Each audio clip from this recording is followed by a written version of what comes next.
আমার বানানো কি জাহান্নাম দেখেছে?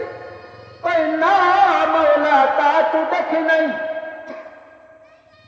আল্লাহ ডাকতে বলেন, ফেরেশতা ওই বান্দা আমি আল্লাহকে না দেখে, আমার জান্নাত না দেখে, আমার বানানো জাহান্নাম না দেখে, পরকালের ভয়, কবরের ভয়, আমি আল্লাহর ভয় যারা ওই কোরআনের মজলিসে বসেছে, ফেরেশতা আমি আল্লাহ তোমাদেরকে সাক্ষী রেখে ওই বান্দার জীবনের সব গুনাহগুলো মাফ করে দিলাম।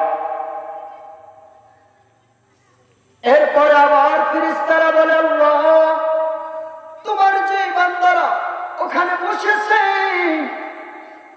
সব মানুষগুলোর উদ্দেশ্য এক না, সব মানুষগুলোর চাওয়া পাওয়া এক না, কেউ কেউ বসেছে অন্য কোন উদ্দেশ্যে। আল্লাহ ডাক দিয়া বলেন, ও ফেরেশতা যেই বান্দা কোন উদ্দেশ্য নিয়ে, কে কোন উদ্দেশ্য নিয়ে বসেছে, কে কেন বসেছে আমি জানতে চাই না, কে কোন আশায় বসেছে আমি জানতে চাই না, কে বক্তা দেখার জন্য, কে কাকে খোঁজার জন্য বসেছে ওইটা আমি আল্লাহ জানতে চাই না।